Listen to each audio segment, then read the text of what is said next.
folks. It is Sunday morning coffee. Oh shit. What did we chat about today? The weather? Fuck the weather. Alright. That's all I'm saying. We're supposed to get like 2 inches here. We got at least 3-4 inches. Maybe more. I'm a little pissy about the weather. Alright, so we can review. Didn't really get a hell of a lot of videos out, did I? Well, it's not in the quantity, it's in the quality, kids. Oh, fuck. Well, the Mazda is at the mechanics to get the core support pulled and the AC condenser pulled. You kind of have to do both at the same time. The Chevelle's actually just chilling out in the paint booth. Monday gets detailed and delivered. I wanna get it out of my eyeballs for a couple days so that I can go back and readdress anything. Anytime you're right here on something, anytime I'm right here on something, most people it's the same. I know when I was doing art, painting, canvas painting, color pencil, things like that. Once upon a time when I was a student, I'd put a particular project down for a couple days and reapproach it. Same thing with writing. The idea is when I walk back up to it fresh eyes, I'll notice things that I wouldn't perhaps have noticed prior.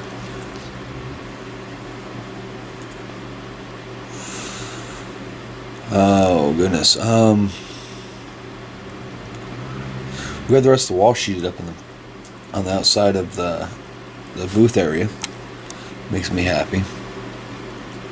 I need to get about a dozen 2x4 9-foot studs and about 10 light fixtures.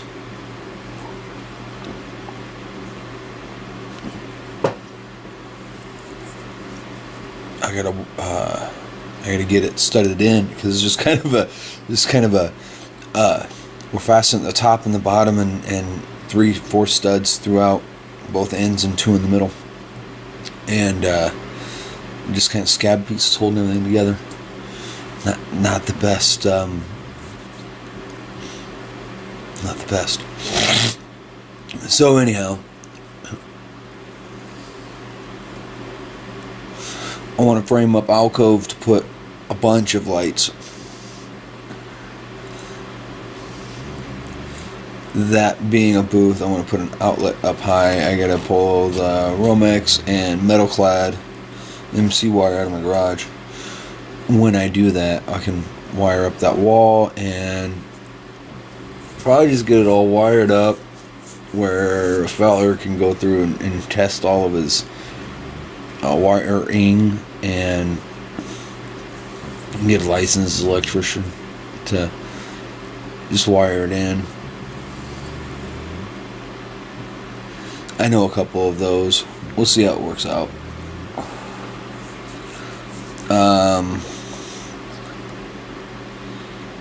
Gosh, I don't know what to say. Things have been kind of mellow. We've been moving, progressing in the shop. Just through sheer grit, we've been pulling out of the slump. And not only sheer grit, but good people, good friends, and maybe a little break in luck.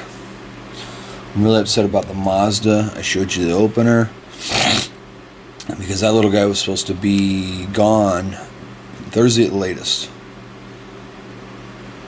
As of Thursday, we have finally gotten in all the pieces for the car except for the grill emblem. I'll just go straight down to Mazda to get that and snap it in place. I'll call them Monday, I guess.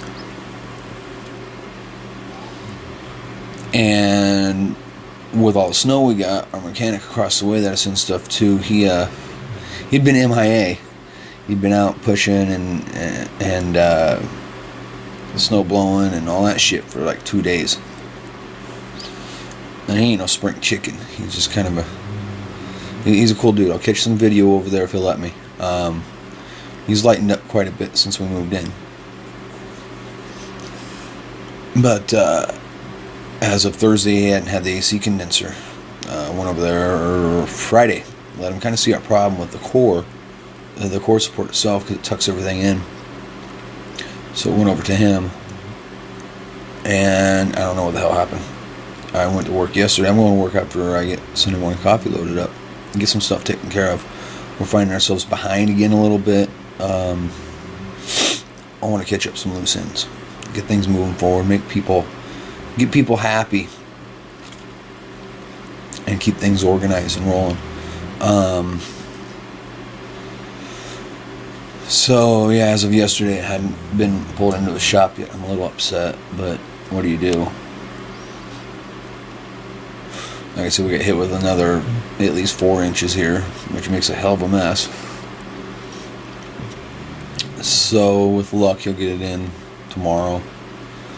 We'll get it back, and then we can hang all the non-painted pieces. I'm gonna take that particular year Mazda 3, that paint code has 6 variants. That is right from the mouth of our RM guy, and it's going to get RM. We got RM originally, or PPG. We're gonna put it back right. So all in all, not a bad deal.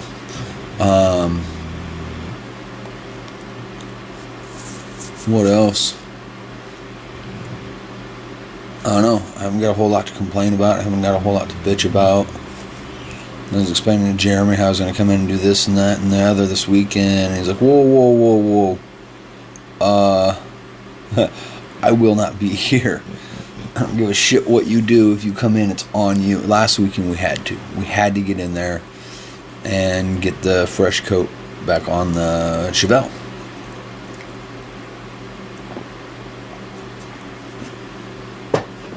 It's still fighting us, but not near as vigorously. I guess of all things, perseverance. Keep your nose down. Just keep grinding. Embrace that grind. Again, what I'm setting up here is for me professionally my end game. Jeremy and I have 3 or 4 set goals for this year. It has been verbalized and put in motion. Well, I should sit down and write it out. I should have done all this last month, but what do you do? I'm working with a partner whom not only do I listen to, I value their opinion and take all that in consideration for where we're moving as far as our progression. All the other times in the past, yeah, I'd listen to other people, I'd take it into account, but ultimately I'd make my own way about it.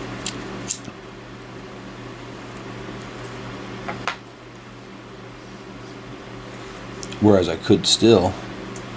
Jeremy's got a sound head on his shoulders, that's why I wanted him. He's got a work ethic, not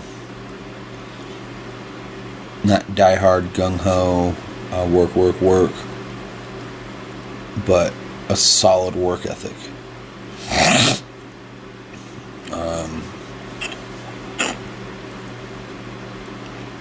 We even discussed the potential of, we're going to spend this year, 2014, get everything caught up, pursuing the landmark goals that we've set. Quite frankly, if next fall the cool down begins, if we're not on pace fiscally where we need to be, this will be Jeremy's second full year with me, a full year as a partner at that point, and a full year in the new shop. If we're not set on pace where we need to be fiscally, we're going to discuss sincerely liquidation and moving on to something else. I'm not going to spend my adult life scratching, scrounging, and scraping.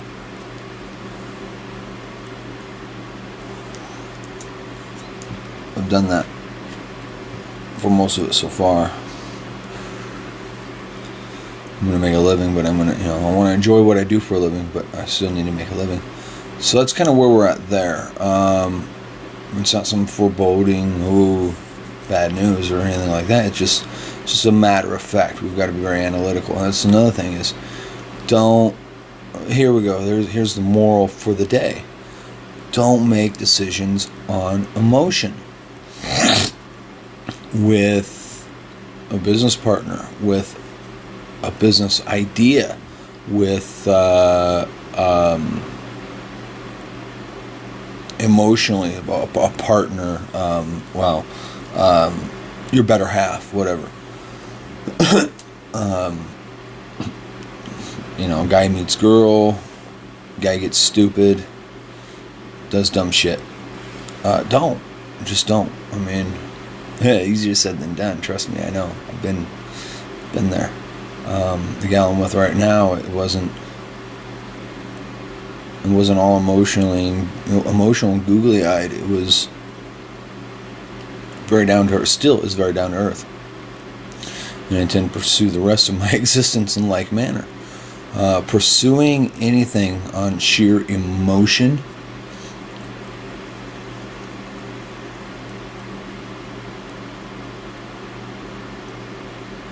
my children are 6 and 9, and I'm teaching them how to logic around things instead of reaching and grabbing.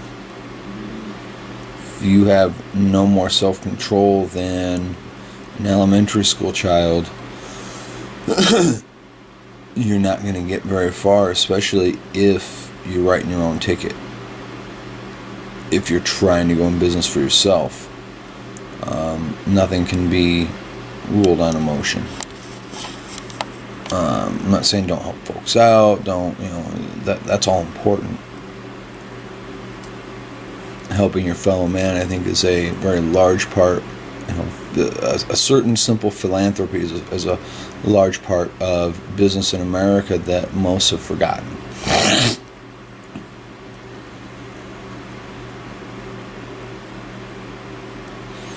In very big and important ways, I'm very much a conservative. I guess I keep getting told I fall into a libertarian viewpoint. Simple fact is,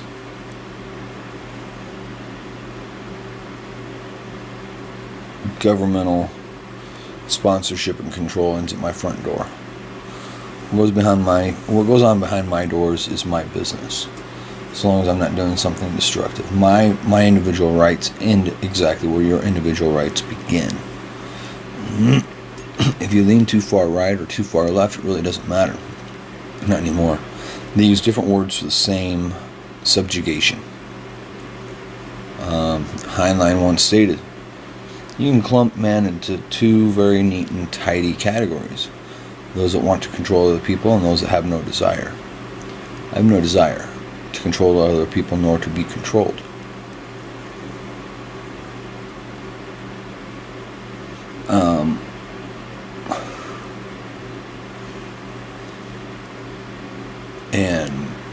Fiscal conservatism isn't a bad thing. Profit isn't a bad word. You go into any manner of business for yourself,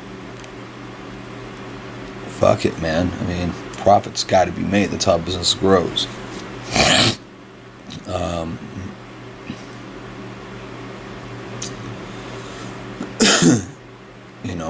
Growth isn't a bad thing.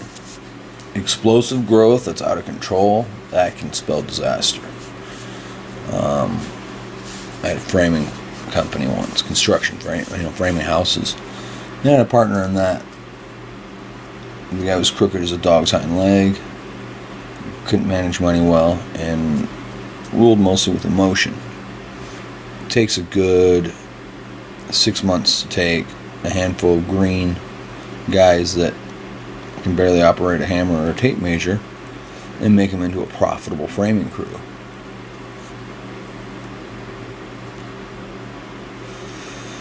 At our peak, we had 4 framing crews in the field. And I was the asshole that had to go around and whip them into shape. but it was emotional. He saw that he could get more work, so he hired more people, and I went along with it. Late 20s, I thought it was a great idea. No. More people, more headaches, less money for you.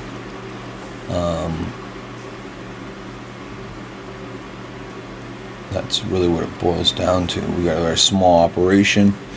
Jeremy and I with some diverse hands. Let me see. If I can part on today with some manner of good idea, it's this. You young men out there playing in cars, having fun, enjoying what you do, enjoy it. I'm going to leave it at that. Especially if it's emotional. I mean, automobiles are emotional to me, but I can't allow that attachment or emotion to get too deep. It gets in the way of professionalism. There's one young man, he comes down to the shop, Tommy. You've seen him on some videos, I think. Friend and roommate to my nephew, my nephew's one of my best friends. He really is. We talk about most everything. He's a damn good young man. Well, Tommy's a damn good young man as well. He's a union glazer. Just got signed into the union, admitted into the union, whatever the hell. He's like, well, I don't know, man, what I'm doing right now, it's just kind of, I really want to do something with cars. It's the perfect time for him if he really wanted to make a move, because he's young, he's 19, 20 years old. But I'm going to give everybody the same advice I've given my nephew, anyone else that's still long enough. First portion is simple. Work on cars, play with cars, pull in side work. Union Glazer, what are they making? $40K a year ish. $40K a year would mean you're making about $20 an hour. So their over under is about there after the benefits package and everything. You can make half again your salary a year in side work. Doesn't matter what your side work is. Automobiles, carpentry, whatever your hobbyist / professional inclinations may be. You can bump your wages to almost $60K a year. Most of that in pocket out the door. That sets for a fairly cushy life in today's society. You're working your ass off most of the time. Like, well, I'm making all this money on the side, and why don't I just, to go from that 20-year side work to making a full-time go of it, right now you've got maybe $60K moving through your fingers, and all of it's yours.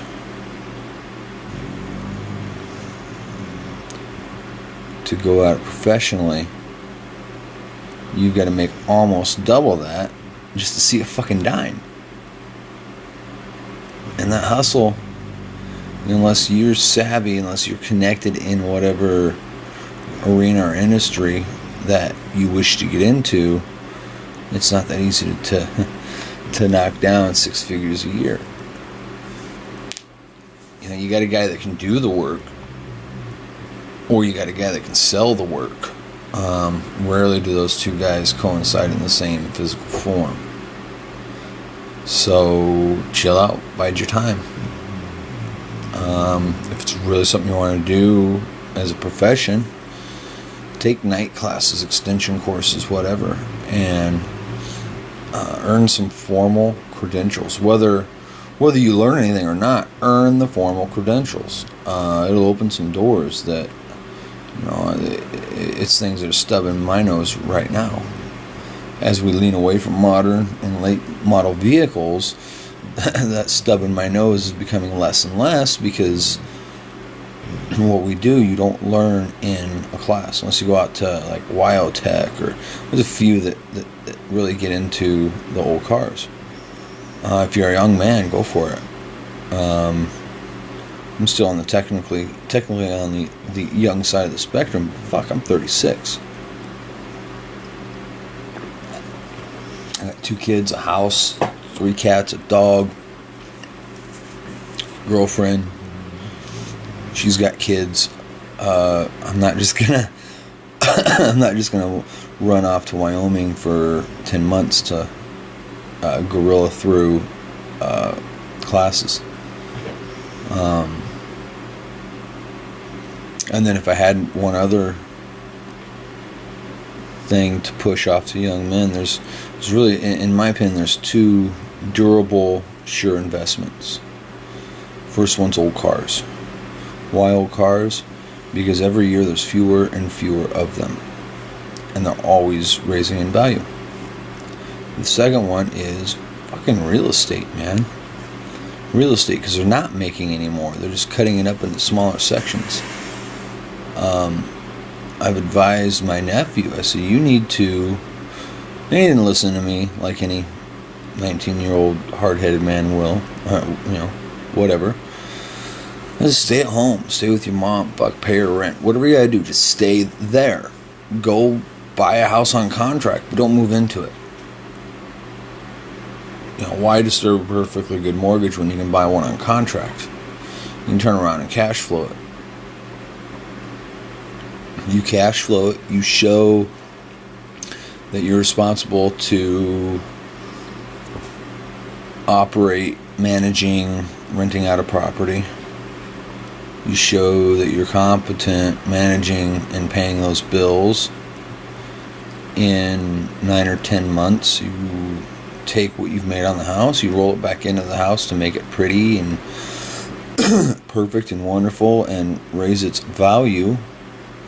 Pull a mortgage on it. When you do that, the bill will be more. Just make sure you don't request a mortgage for more than you can pull out of it for rent per month. Then you roll over, you're going to be sitting on equity. You have a lump chunk of cash. Don't fuck it off. Don't go on dates. Don't use your day job for that. Get more properties. You get to about 4 properties. Pass it off to a property management firm. Why do I give this advice? Because aside from keeping my day job for my dreams and pursue my dreams and aspirations on my weekends and off time, this is where I'm headed. This is what I'm doing with my adult life. It's really tough, especially when, you get a little older and you've had a few crash and burns and situations that leave you with less than exemplary credit and a few debts to boot. But if I can do it, fuck it. Anybody can do it. I'm not smart particularly. I'm not particularly talented. I'm not particularly pretty. But I can do it. I bid thee farewell. You folks have a great day.